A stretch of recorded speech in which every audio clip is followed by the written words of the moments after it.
Marković, and she's going to talk to us about total neuromorphic computing.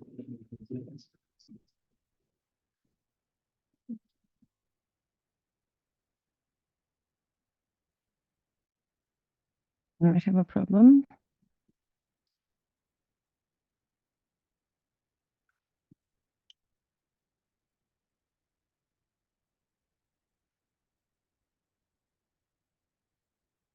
Do I have the mouse on my computer? For some reason. Need to.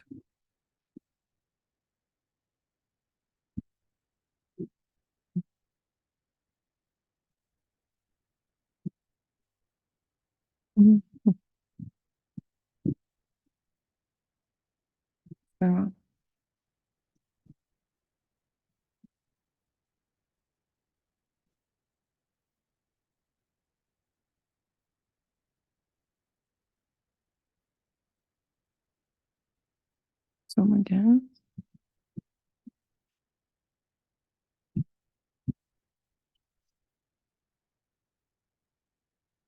Yeah.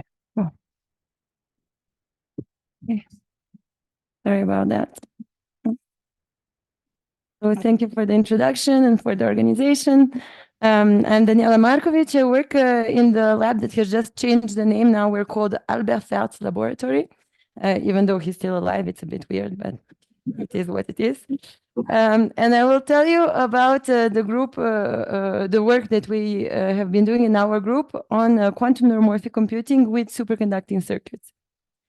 So quite easy. You guys are already convinced that we should be doing neuromorphic computing. So that's already one last slide introduction to do. But why should we be doing quantum neuromorphic computing? So today, the quantum computing situation you're probably aware of is that gates are still too faulty to perform what we call universal quantum algorithms. And the way the research community is coping with this situation is few ways. Some people are working on implementing surface code, so error correction. And then there is another approach, which is searching for a better qubit. There is plenty of super interesting proposals, such as fluxonium or cat qubits. But all of this is not yet good enough to be actually computing with these machines.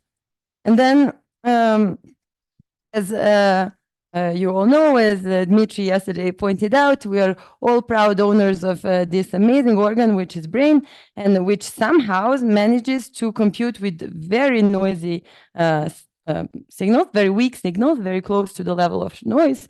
So maybe the solution could be there. Maybe we could get inspiration from brain to learn how to use these noisy quantum machines that we have today and make them somehow useful. So there are a few ways in which we can get inspiration from them. We can either mimic their architecture, the connectivity, or we can mimic their dynamics. And people have already started doing it. So the most common approach is called parametrized quantum circuits. But I would argue that it's more miming the artificial neural networks than brain itself. So the way they look, for those that don't know, so we have a qubit register. Each line here is a qubit. And then we apply layers of gates on them, which are parametrized by an angle. And you can train this angle just like you would train a weight in a quantum neural network. And this is actually super nice. And there were already some experimental implementations. I have just cited two here that have already shown that we can obtain an exponential number of neurons in the number of qubits that we have, but they stay very small scale. And it will be really hard to scale them up because of this connectivity problem. You see that qubits are typically coupled to their nearest neighbors, and you can typically apply gates only between the neighboring qubits. So if, for example, you want to apply a gate between the first and the nth qubit, then you need to apply a lot of intermediate gates that will transfer this gate. And by the time you have applied them all, you have already run out of the coherence time, and it's over. So there is a problem with this approach. Well, there will certainly be some solutions that will make it go further. But something that I'm more interested in exploring is getting actual inspiration from brain and not from artificial neural networks. And this we can do by using the reservoir computing. So we want to go a step further and not use qubits, two-level systems, but bosonic modes or quantum oscillators instead. Now, the reason for this is that they have much larger Hilbert space. So we could wonder, can we use this larger Hilbert space to encode more neurons and compute more efficiently than with qubits, with the classical systems? We'll see. So this is the question we're going to address. We have explored two different ways to do this. One is with discrete variables and the other with continuous variables, and I will try to cover both. So what they call discrete variables are these discrete energy levels, and we can associate a vector to a joint state of the system. So for example, here I have two coupled oscillators, and then I don't have a pointer, but okay, I'll just show here. We can take, for example, this vector 2, 3, which corresponds to 2 photons in the first oscillator, so the second level or the third level, and 3 photons in the second oscillator, the fourth level. Then, if this is my neuron, this vector, the output of this neuron will be the probability to find a system in this state. So you see already that the number of such neurons scales exponentially with the number of oscillators that we have. Oh, okay, don't mind. That doesn't matter. Oh, look, there is one here. Nice. Okay, thanks. Okay,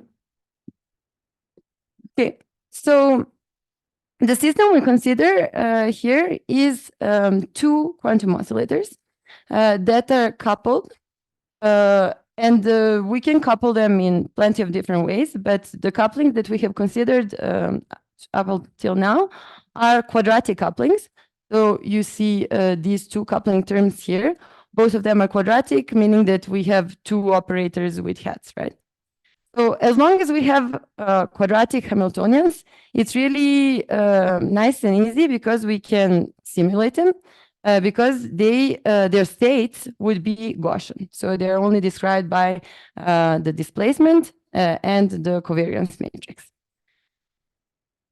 And then, as I told you, what we are measuring from our system is the probability to find a certain number of photons in the first oscillator, a certain number of photons in the second oscillator, etc. Here I consider certain number of n oscillators, and this the probability to sample this number from such Gaussian state described by this covariance matrix and displacement is a problem that is known as Gaussian boson sampling that has been thoroughly studied in optics, less in superconducting circuits with which I work.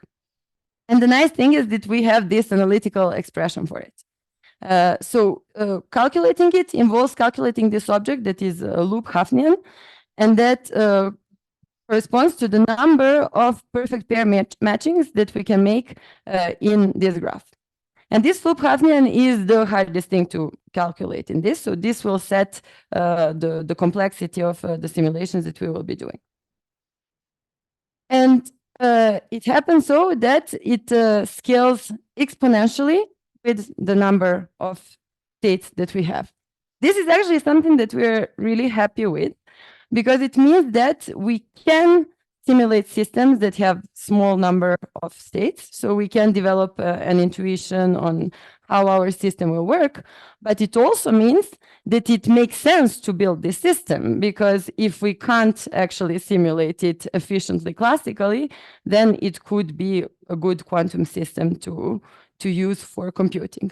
because measuring states scales linearly with the number. The number of measurements that we have to do scales linearly with the number of states that we have, and the simulation of a single probability scales exponentially. So this plot is just showing that the probability to simulate a single state is a function of the number of photons in each oscillator and the number of couple oscillators. So you see here that it explodes. Okay, now I will show you some results on a benchmark task that we have performed with 2 coupled quantum oscillators with 8 photons simulated in each, but not measured. We only measured up until 4th level. So the task consists in sending these sine and square waveforms. This is a very common benchmark task, and the one that we do in our group on all different platforms that we are using, because it allows us to compare and make some conclusions. So we send points one by one, and we ask the reservoir to tell us, does it belong to a sine or to a square? So you see that it is particularly hard for these points that are equal to, well, the maximum and the minimum points, because they could both belong to a sine or a square. So it requires memory, and it is also known to be a task that requires nonlinearity. You can't solve it with more than 60% accuracy if you have a linear system.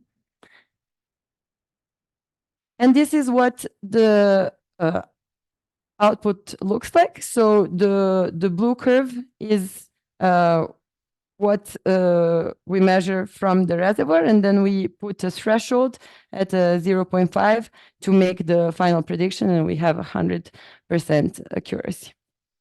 Now, is this good?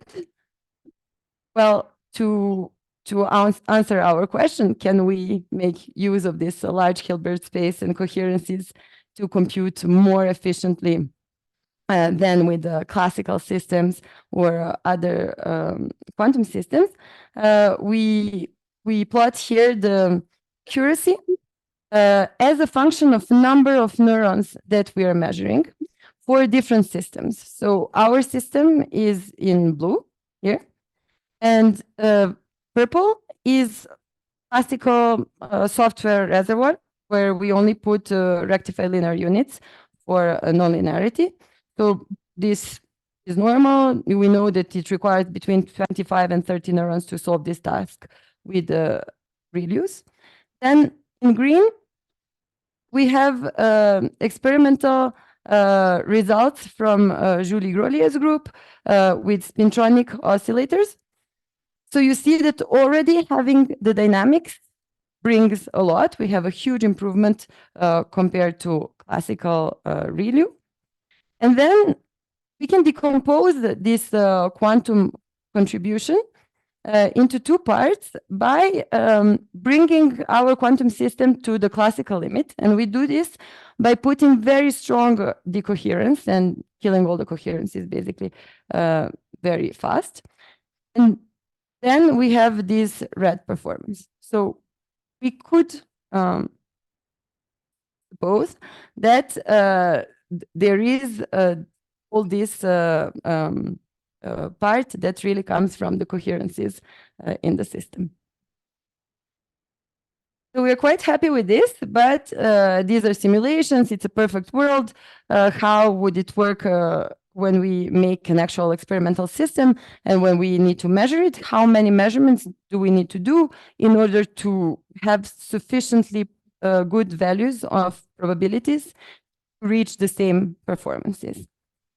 So to study this, well, we just use the fact that the uncertainty for the probability is given by this multinomial distribution. And then we look into how many shots, measurement shots, we need to do in order to reach the same accuracy. And this depends on the states, because lower occupation states, lower photon states will have higher occupation probabilities. So we need less shots than for the higher states, which have smaller values, so we need more shots. And this is what you see here. So in purple is the accuracy with the finite number of measurements shots. So here is 10,000 shots. And for example, for 4 first states, this is enough to reach the same value as in the green for the exact probabilities. Whereas, for example, for first 9 neurons, and even we could say 25, even though this point is not super good, we need 10 to the power of 8 measurement shots to reach the same accuracy as with the perfect values. This is quite encouraging. These are reasonable values. It's something that we typically use in measurements in experiments. On the other hand, a little bit more disappointing is the fact that it makes more sense to couple more oscillators than to go very high in measuring states. This is something we have studied here on a different task, which is a Mackey glass chaotic time series prediction. And here I show the performance as a function of number of coupled oscillators. We go up to 5 here, and the number of photons that we measure in each oscillator. So you see that it really makes sense to go up to 3 levels, maybe 4, but after that it kind of saturates.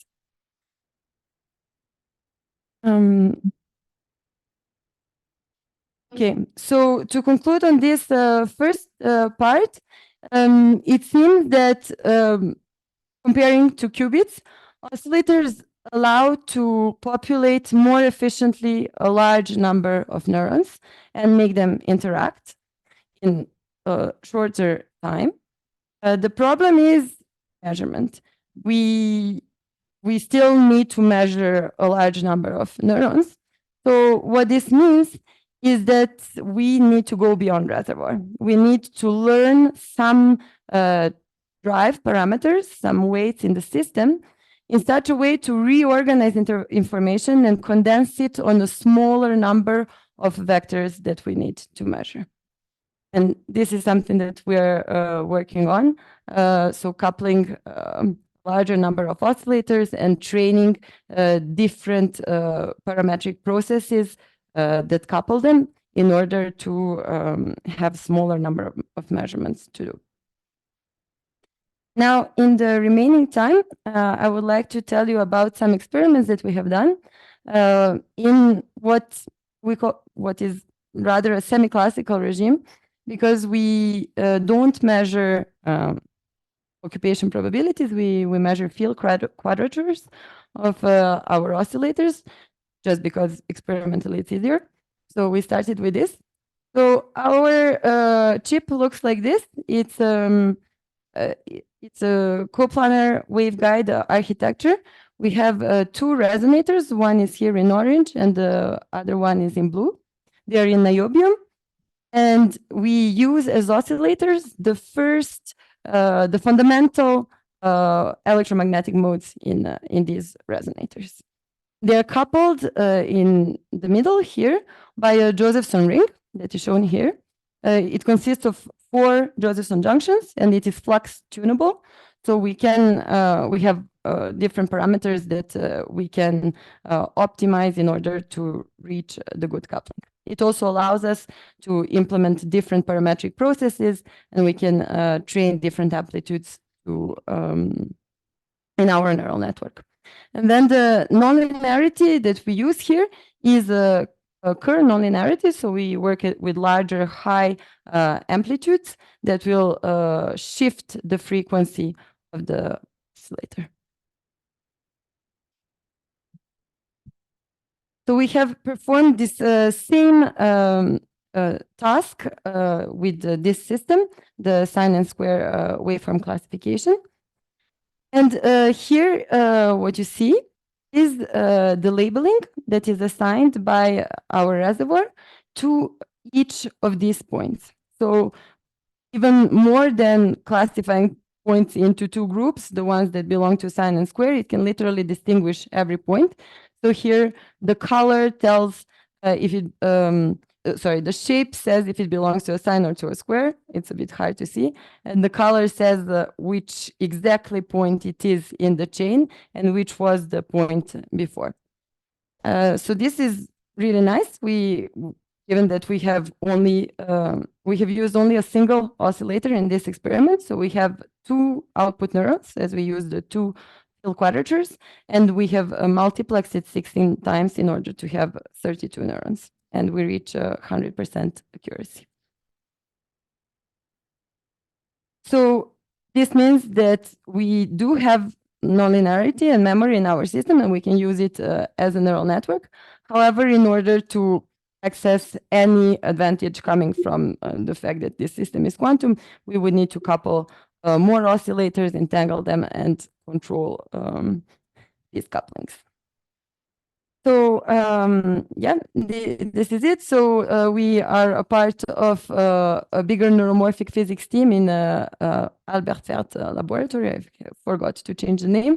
And the experiments have been done at École Polytechnique because we have only received our cryostat this summer. So this is the quantum subgroup of the bigger neuromorphic team. And thank you for your attention. One follow up. Again, we have some time to take multiple questions. I just noticed on the last slide, finally see that the resonator is probably a superconducting resonator. Yeah. So these were. So can you describe the resonator? The resonator here is this coplanar waveguide resonator here. So it's a stripe of niobium. Here, everything around is niobium ground plane, and here are the launchers. So it's through here that we excite them. This is the resonator. How, where, and how do you know the number of neurons? You had oscillators here, then there were different number of neurons. In the discrete with the states? Both. Both? Well, it's different. With the states, we decide you have a huge number of neurons, which you don't populate all because you are sending some signals. And okay, maybe with here. You see here, you will have significant non-negligible population in a certain number of neurons or base states. So each joint state is a neuron, state of the whole system. For example, if I have two oscillators, it's a state that specifies the number of photons in each oscillator.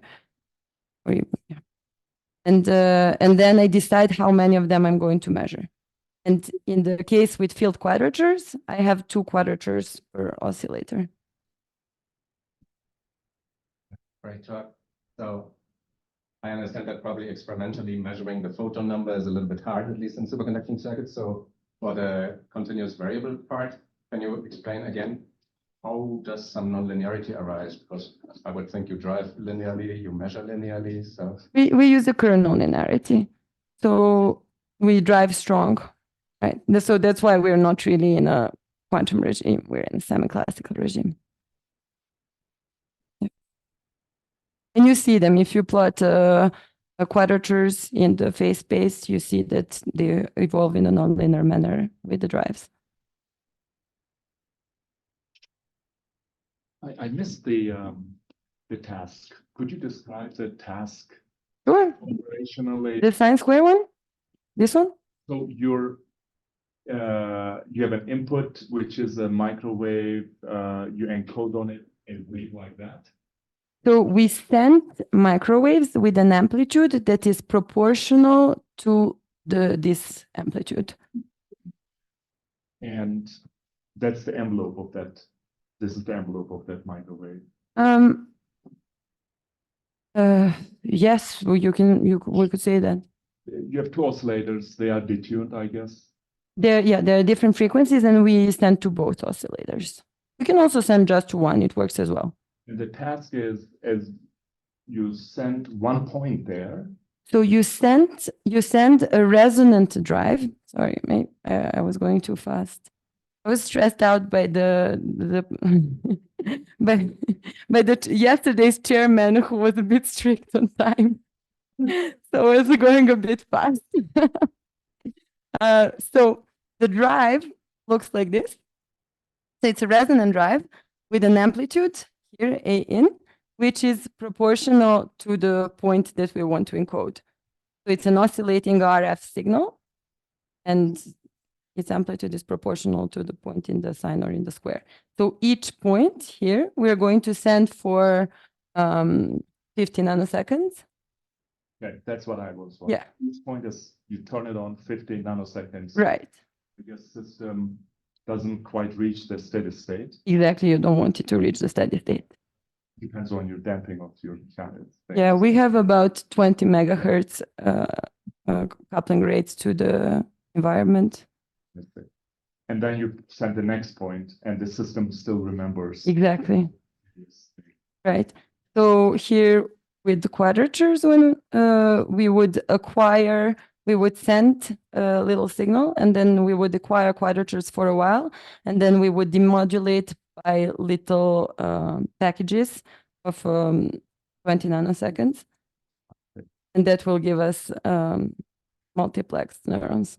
It's not really multiplexing, it's more sampling, because we only send once the input, but then we demodulate the output on more widths. My last question on the YouTube. So if the system needs memory, how can you distinguish the first point? Or you already have some? We already have some, yeah. First instance. In Oldtasky, also in Maki Glass, you always just throw to trash some data and then start evaluating from a certain point. Yeah, actually following on that question. So when your input change from sine to rectangular, let's say the first data point would get the rectangular again. Yeah, this is my mistake here. This shouldn't be like this. I mean, okay, let's say, so if the input now becomes rectangular and is at the first time in or data point, and then your classification class, can you tell this is rectangular in the very first time step? So yeah, In the second? we always switch at this point, and in this point you can, because you're coming. See, like if you have one. If you're in a sine, you're coming from this value, which is 0.78. And here it's not the case. So the network can learn that you're in a square. All right, thank you again. And